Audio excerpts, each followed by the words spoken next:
Hey guys, welcome to this episode of Workhorse Wednesday. I'm really excited about having this conversation with Myia and Kaspara. We're going to talk about employee engagement services. We're going to get services. I don't know where that came from. Anyway, we're gonna get into that conversation in just a minute. But first, this.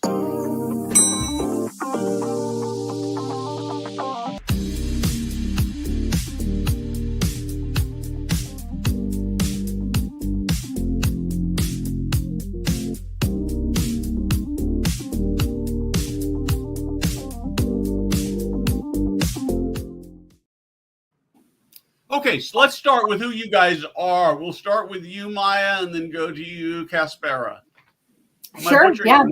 Yeah. So my name's Myia Sittig. I am a regional HR director at Procare HR. I have a background in HR for the last 20 years, but I would say the last 10 of it has been dedicated to direct care and senior living. So SNFs, assisted livings, home health.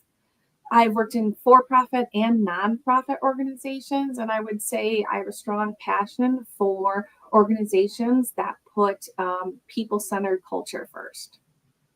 Awesome. Yeah.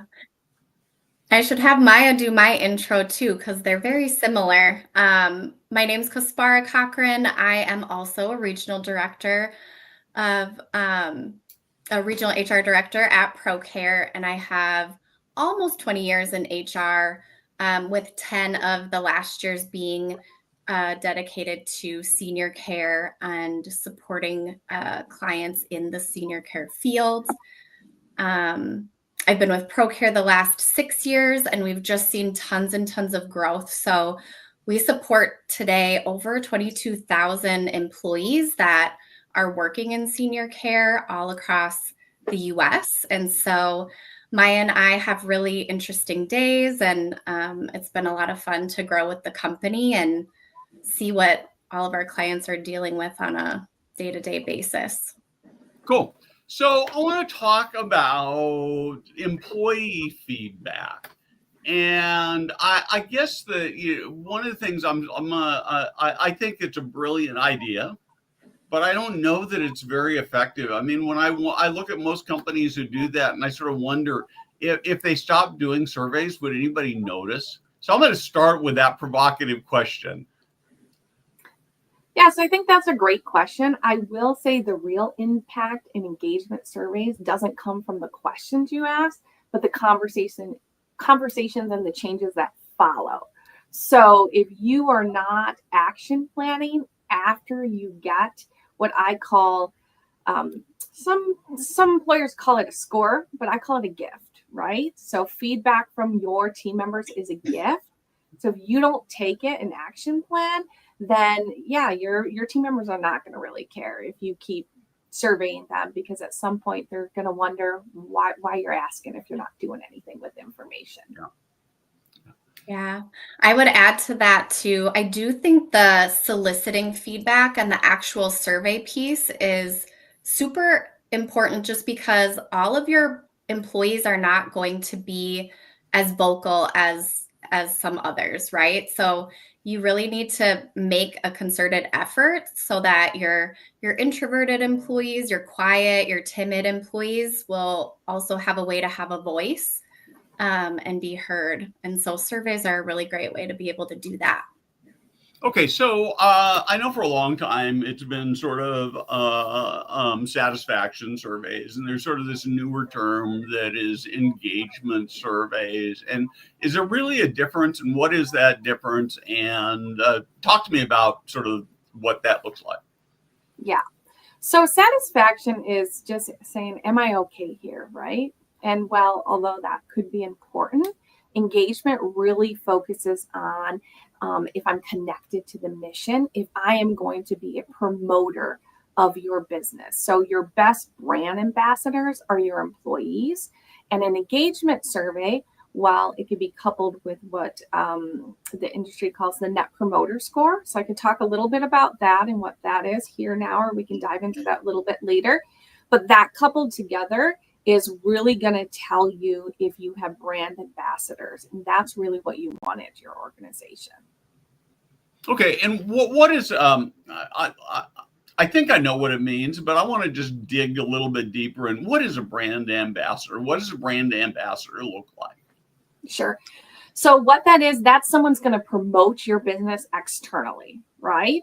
So you have people that just are passive in your organization. They're not talking badly about your organization, but they're not talking positively about your organization. So a brand ambassador, for the purposes of today, what I'm talking about is someone who's going to promote you as an organization. So whether that's, hey, come work with me, come work at Procare HR, right? We love it here. Whether that's, hey, come live here. You know what? Our residents love it. It's someone who is promoting you externally without you really having to ask them to do that. So it's someone so engaged and connected with your mission that they're going to just do that organically for you. So I really like this a lot. I've been thinking a lot over the last few weeks about frontline workers in senior living, but really in all industries. And what's really struck me, and I'd love to have your thoughts on this. On maybe I've got this wrong, but I think at the end of the day, what we're really talking about is how the place I work makes me feel.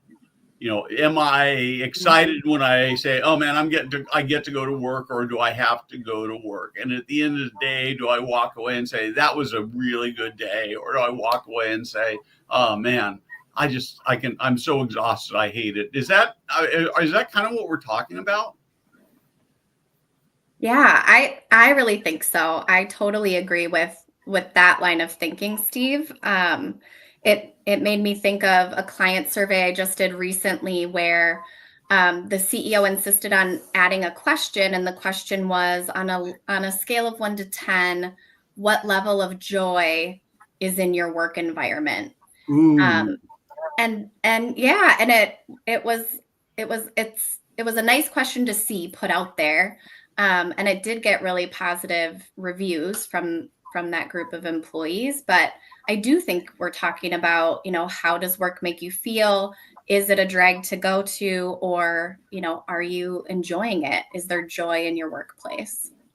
Okay, I like that. And one more thing I was talking to a CEO who's a pretty good friend a couple weeks ago, senior living CEO, and he was describing how he had been out to a bunch of their communities and he wasn't actually facilitating, but sat in on sort of focus groups with employees. How do you feel about focus groups versus surveys? Yeah, I think you need both. I like to call them listening sessions, right? Because you're really there to listen to your team members to see what they have. And what you do dial it down to a focus, right? We don't go in there wanting to ask everything. Are we talking about how we're doing with communication, how we're doing with leadership? So it really is a combination, right? You're going to have both to really dive into what your survey means. So that's that conversation continuing after your survey has concluded. So how do you design a good survey? I think that's what are the right number of questions? What are the right questions to ask? What kind of scales? I think that's really, that's where the art and the science come together. Yeah, I think, well, you'll see lots of different opinions, I think, on surveys. I've done a lot of different kinds, really, really short ones that, exceed 30 questions. I like to see surveys be 20 questions or less.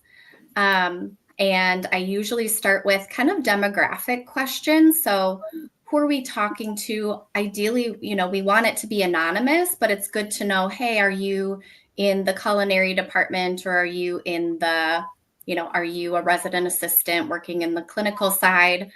Also in that demographic piece, I've really liked the question where people are asked what generation they identify with. Ooh. So it lists out the generations and it gives, a range of years. So you know what generation is being talked about. But that way you get a good feel for, okay, do we have a workforce of millennials? Do we have more Gen Xers? Because they're all going to care about things a little bit differently. And I think once you have that demographic piece down, then you get into really the key questions around relationships with supervisors, relationships with coworkers, residents. Do they have the tools and training that they need to perform their job really well? And then it's more of those satisfaction questions. And I'm probably forgetting some important questions in there, Myia, if you have any Yeah. to add.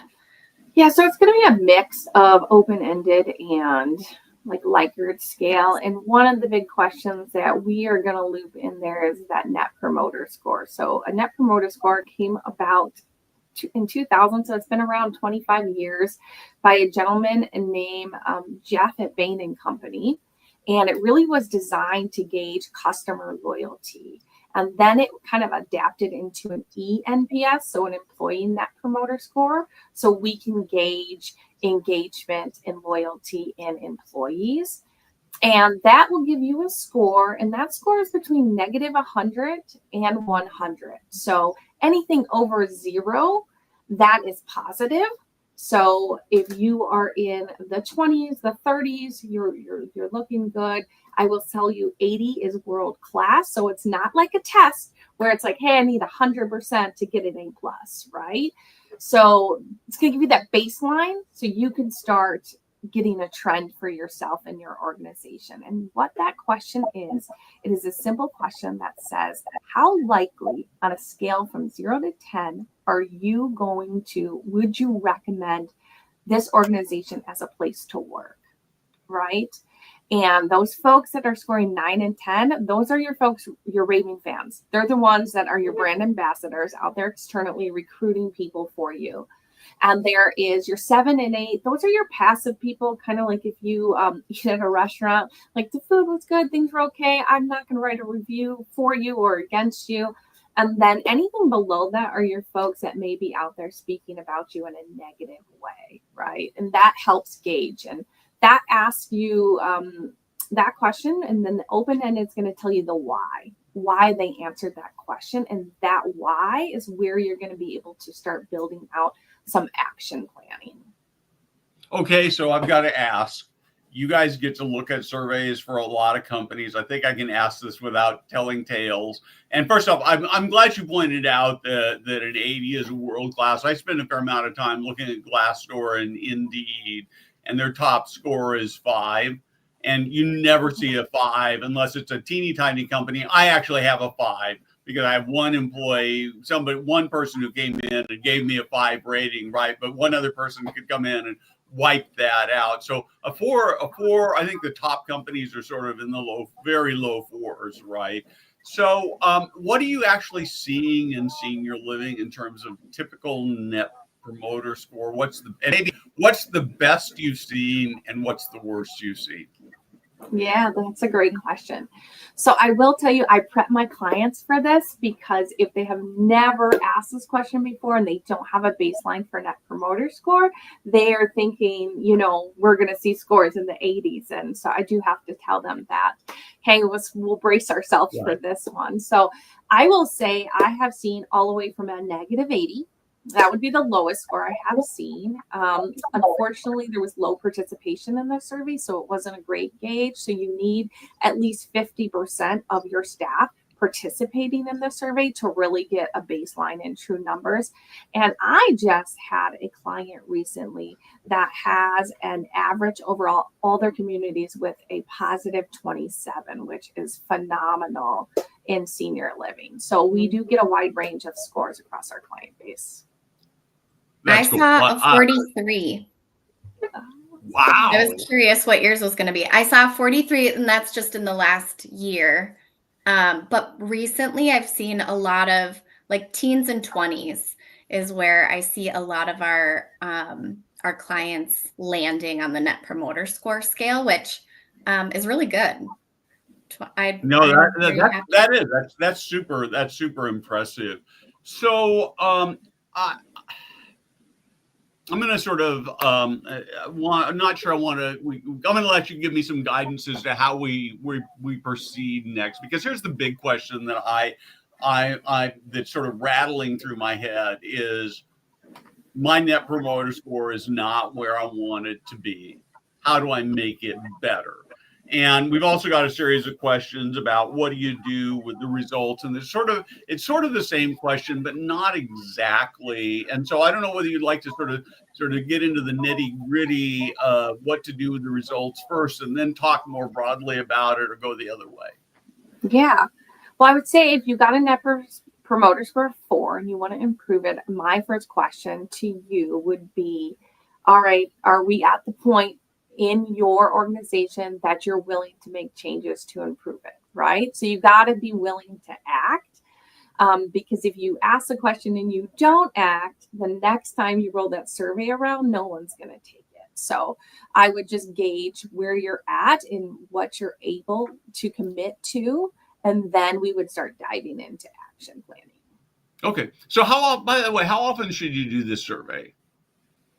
Yeah, so if you're doing a longer survey, you can do it annually or every other year, right? If you're doing kind of more of a pulse check, so we do have surveys that we want to get done in like 2 to 3 minutes, right? It's a pulse survey.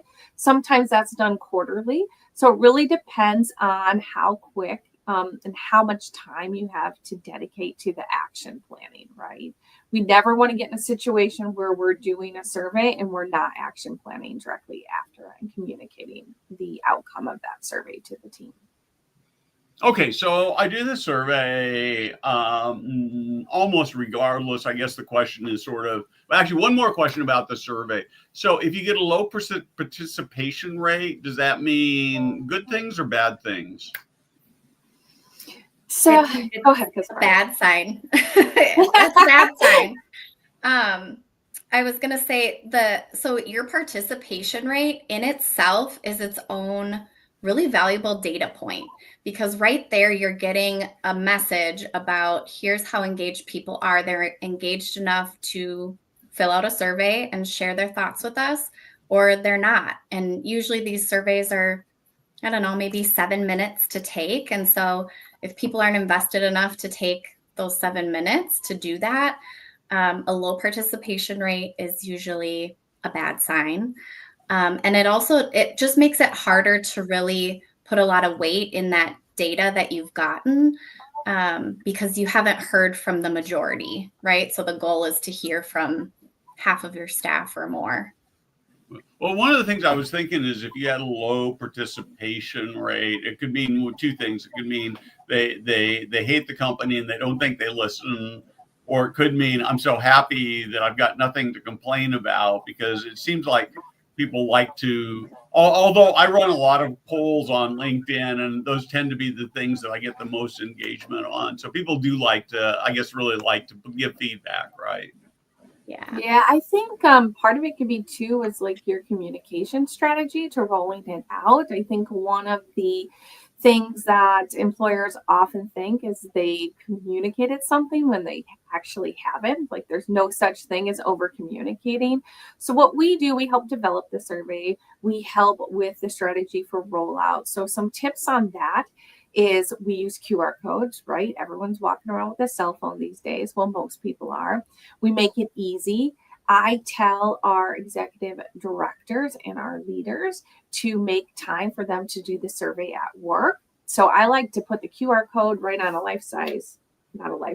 full-size candy bar and say, hey, have you taken the survey? Hey, go take this survey. And if you have a culinary person, doing some dishes, step in and do those dishes for them so they can take 5 to 7 minutes to do the survey, right? So when you're making the rounds, you're engaging and you're always talking about it, because sometimes participation, if the data's not there, we're just guessing, right? Maybe silence speaks louder than words, but if the data's not there, so that is your first step, is really getting them to take the survey. And sometimes you can create goals such as if we get to 70%, we're going to bring in some food, or we're going to have a celebration, or everyone who takes the survey, even though it's anonymous, we find ways of showing screenshots that you've taken it to give raffle tickets. You can give out prizes. So there's a lot of cool things you can do to get them to take it. And if you are a multi-site organization, then it's a competition for every site to hit a certain amount. And it's like, what do you get if your site comes in with the top participation? That I like that a lot. So now let's jump to, I've gone out, I've done this, I've got the survey, I've got some results. Some of the results I like, some of the results I'm not so happy with. What do I do with those results? And maybe part of that in my mind is a question of, I have a stop date for the survey, right? How soon do I need to get, do I share these with the team members? Do I share it with management? What do I share? How transparent? All that stuff. I have too many questions, right? Yeah. So transparency. I'm going to date myself, but that line in A Few Good Men where it says, you want the truth, you can't handle the truth. Your team members can handle the truth. And honestly, they are going to respect you more that you're honest about it, especially if you have some scores that came back that you need to engage that conversation a little bit further to really dive in and understand. So the first thing is transparency. So we communicate it out to the leaders first, right? And here at Procare HR, we will analyze your data and pull some things out for you as well. But we communicate it to the leaders first. And then there needs to be a plan to communicate it down to the team members. And that is probably the biggest miss that we get is the team members are like, well, what happened with the survey, and they don't know. So you have to move it down to them and ensure that transparency. So that's the first step. And do you share even the bad stuff? You do. So, well, there's nothing bad, right? Because it's how the team members really feel. So, I mean, I would argue that there's really nothing bad when you're talking about people's safety and how connected they are to the organization.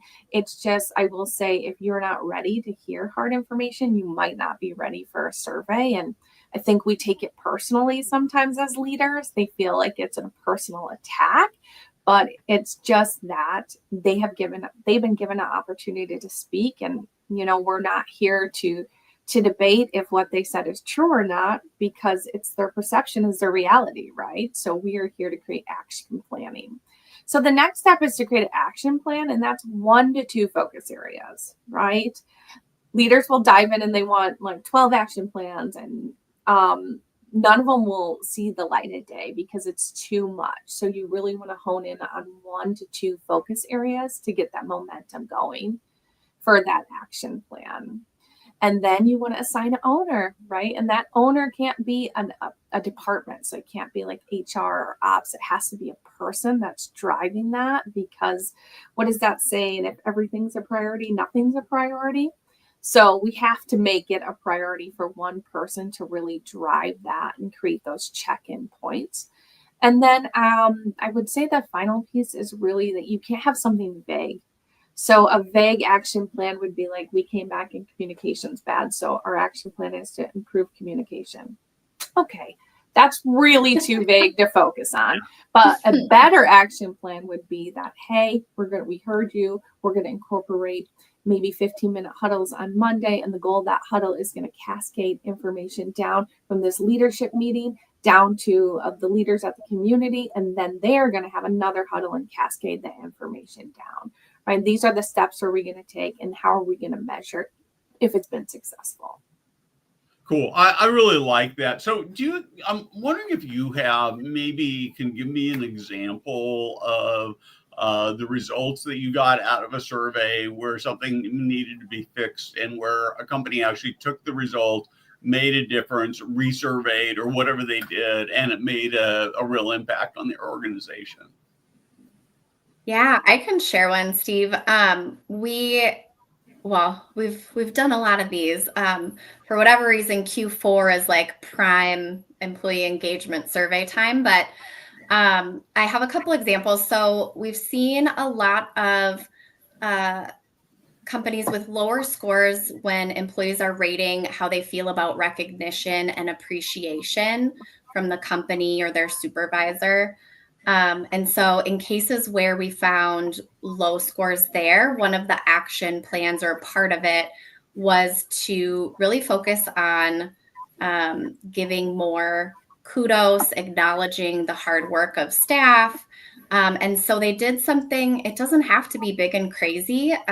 One client created this giant tree like in the center of their lobby. and they called it a thank you tree.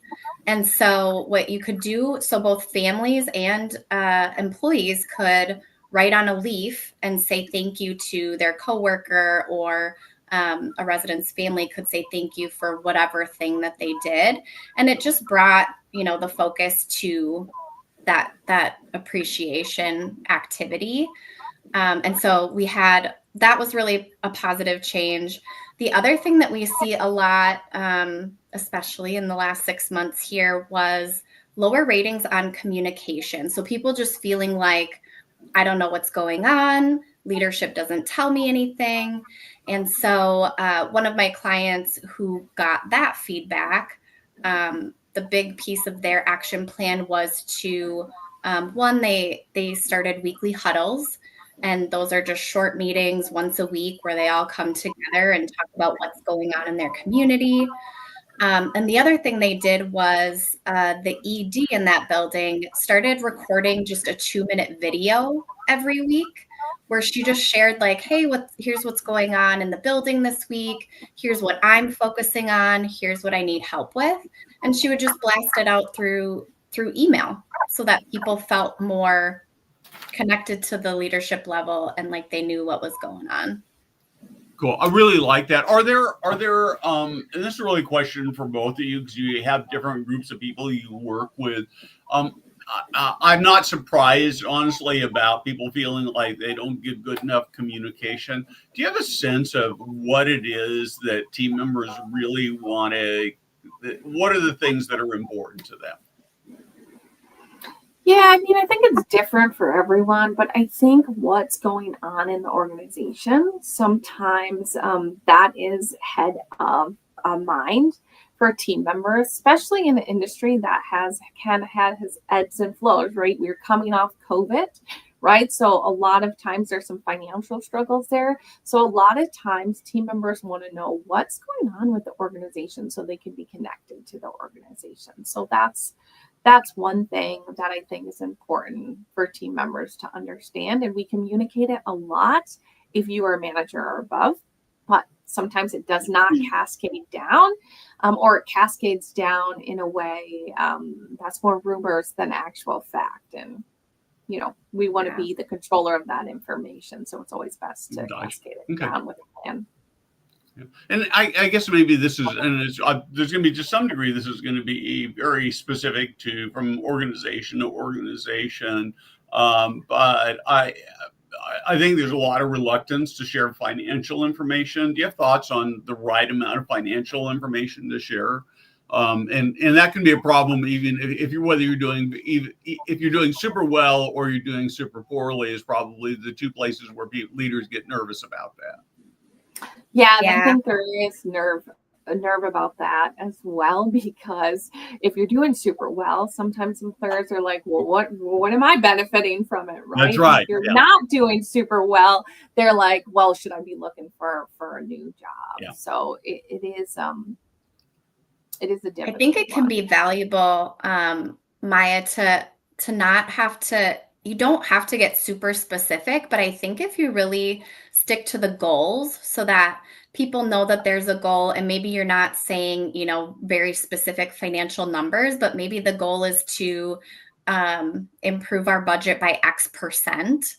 And I think visibility to just those goals, that goal setting and awareness of where we're at in getting to that goal could be really helpful and make the team feel like, even though it's not at maybe a frontline employee level, that they're a part of a bigger goal. They get to see the bigger picture and feel like they're in on what leadership's doing.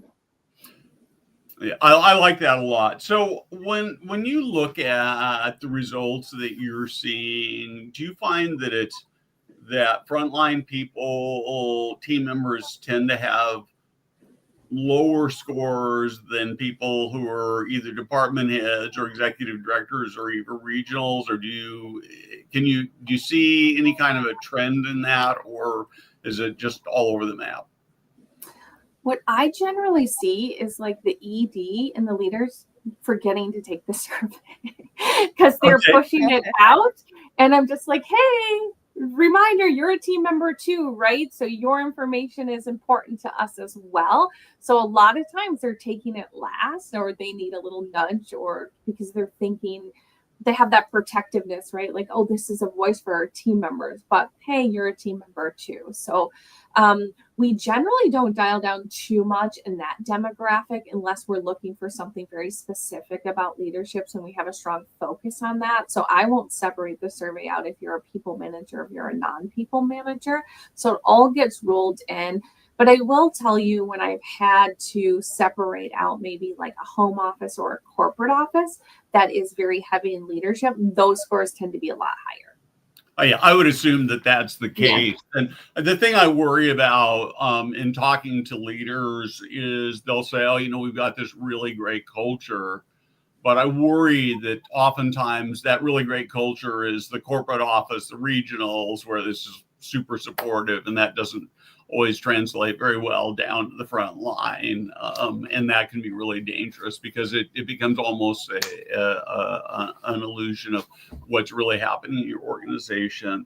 Let me see what else I've got. I'm out of time, but I got a couple of the things I want to touch on. So if we can, we're going to go a little longer. So is there one, I think I want to jump to this. Is there one question that everybody should be asking? I mean, I love the joy question. I can see maybe even writing about that. I love that so much. But is there like one question that you think is just super critical? I think it's the one Myia covered already. It's that Net Promoter Score. So how likely are you on a scale of 1 to 10 to recommend working at this community or working at this company? And because that is the tell all. If you're out there and you're going to say good things about the company and you're actively recruiting, or you would actively recruit, that's going to tell you just so much. And so we highly recommend that Net Promoter Score question. Cool. And that's with the follow-up, Steve, of, hey, why did you give us that score, right? Because that's going to dive into the details. So it's actually 2 questions. But I will tell you that's also the question when you're doing resident surveys and that question changes as how likely are you to recommend to someone to live here?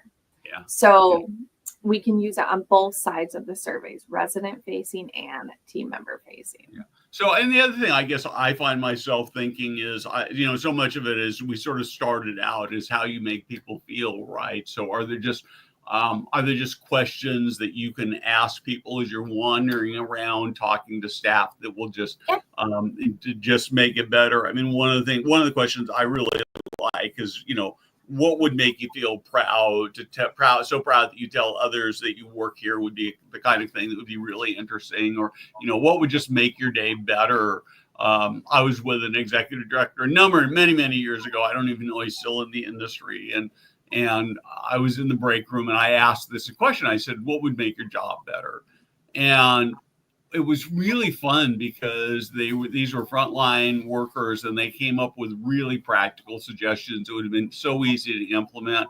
The sad part was the executive director just let them go by, lost the opportunity. Yeah. So you're hitting on like quick wins and long term. So out of your survey, you're going to get some quick wins. And one example I have is I had someone who in their color, they just wanted fatigue mats, right? So they wanted fatigue mats, and that was such a quick win. We just ordered them fatigue mats the next day and got them in the kitchen for when they were cooking or doing it. And then you have your long term. But as you're rounding, I would say my question is, hey, what is one small thing that we can do to improve your experience, right? So you put it out there that it's one small thing. So I'm not asking I don't want to dive into a 30-minute conversation of how you think maybe your pay is not aligned. Like, what's one small thing? And they will tell you. I've had some quick wins that there was a light out in the parking lot and a few people said, hey, it's kind of creepy walking out in the dark coming off the shift because the light's out. And it's like, oh, well, no one put a ticket in on that. And that's another quick win. So you will be surprised how many quick wins, or what I call low hanging fruit, you can find in these surveys, and just asking the question as you round. Okay, so I want to take another last 30, 45 seconds. Let's talk a little bit about Procare, who you are, why people should be talking to you besides getting help on improving their net promoter scores, which is the most important thing to talk to you about. Yeah. So Okay. what we do is we do the heavy lifting for HR for our clients. So that's everything from payroll, benefits, work comp. I mean, we're talking about employee engagement here now, labor strategy. So we plug in so the leaders and the managers can focus on residents and resident care. So our motto really is we care for people that care for people. And that's what I love most about Procare is that we are able to bring that expertise in every specialty of HR to your organization. Whereas if you had that in-house, you would need 15 different HR specialists on your team. Cool. Thank you so much. This has been a great conversation. I appreciate it. Jada, thank you for producing behind the scenes. You're really the big hero here. And I look forward to seeing you all back with Foresight TV, where I'm going to be talking to Nathan Jones about how you can use video to increase leads into your communities. Again, Myra, Kaspara, thank you so much. Please hang on for just a minute after we're off the air. Perfect. Thanks for having us, Steve. Thank you so much.